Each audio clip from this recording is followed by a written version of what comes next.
ഒരു സ്റ്റാർട്ടപ്പ് തുടങ്ങുമ്പോൾ ഒരാൾക്കുണ്ടാകുന്ന ഏറ്റവും വലിയ പേടി ഇത് ഫെയിൽ ആയാൽ എന്ത് എന്നുള്ളതാണ്. ഫെയിൽ ആയി കഴിഞ്ഞാൽ എൻ്റെ കുടുംബത്തിനെ എങ്ങനെ ബാധിക്കും, അല്ലെങ്കിൽ ഫെയിൽ ആയി കഴിഞ്ഞാൽ ഞാൻ ആളുകളെ മുന്നിൽ എങ്ങനെ ഫേസ് ചെയ്യാം. അപ്പോൾ ആ ഫിയറാണ്. ആ ഫിയർ എനിക്കില്ലായിരുന്നു എന്നുള്ളത് എനിക്കുണ്ടായിരുന്ന ഒരു പ്രിവിലേജാണ്. അതിന് മൾട്ടിപ്പിൾ റീസൺസ് ഉണ്ട്. എൻ്റെ ഫാമിലി, എൻ്റെ ടീച്ചേഴ്സ്, എൻ്റെ മെൻറ്റേഴ്സ്, ഇവരൊക്കെ എന്നെ സപ്പോർട്ടീവ് ആയിരുന്നു, അല്ലെങ്കിൽ ഞാൻ പാസ്റ്റിലെടുത്ത ഡിസിഷൻസ് ഒക്കെ കറക്റ്റ് ആയിരുന്നു, അപ്പോൾ ഈ ഡിസിഷനും കറക്റ്റ് ആകുമെന്നുള്ള വിശ്വാസം, അങ്ങനെ കുറേ എലമെൻറ്റ്സ് ഉണ്ട്.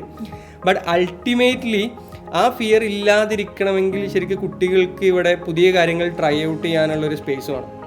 അപ്പോൾ ഇവിടെ പ്രശ്നം എന്താണെന്ന് വെച്ച് കഴിഞ്ഞാൽ നമ്മുടെ പാരൻസിൻ്റെ എക്സ്പെക്റ്റേഷൻസ് അല്ലെങ്കിൽ സൊസൈറ്റിയുടെ എക്സ്പെക്റ്റേഷൻസ് ഭയങ്കര ഹ്യൂജാണ്. ആ എക്സ്പെക്റ്റേഷൻസ് കുറേയും കൂടെ സ്റ്റെബിലിറ്റി റിലേറ്റഡാണ്. എപ്പോഴും സ്റ്റേബിൾ ആയിട്ടുള്ള ലൈഫ് പാത്ത് വേണം, സ്റ്റേബിൾ ആയിട്ടുള്ള ജോലി വേണം, സ്റ്റേബിൾ ആയിട്ടുള്ള കരിയർ വേണം. അപ്പോൾ അതുകൊണ്ട് തന്നെ ഫ്രഷ് കരിയേഴ്സ് എക്സ്പ്ലോർ ചെയ്യാൻ കുട്ടികൾക്ക് ഇവിടെ പേടി. അപ്പം ഡിജിറ്റൽ മാർക്കറ്റിംഗ് വന്ന സമയത്ത് digital marketing as A career എടുക്കാൻ എല്ലാവരും പ്രൊമോട്ട് ചെയ്തുകൊണ്ടിരുന്ന കാര്യമല്ല. അതുപോലെ ഇപ്പോൾ AI വരുമ്പോഴും വൈബ് കോഡിങ് വരുമ്പോഴും അങ്ങനെ പുതിയ പുതിയ ഏരിയാസ് വരുമ്പോൾ, അല്ലെങ്കിൽ ഗെയിമിങ് വരുമ്പോൾ, അവിടേക്കൊക്കെ കുട്ടികൾക്ക് എക്സ്പ്ലോർ ചെയ്യാനുള്ള ഒരു ഫ്രീഡം, ഒരു ലിബർട്ടി ഉണ്ടോ എന്ന് ചോദിച്ചു കഴിഞ്ഞാൽ ഇല്ല.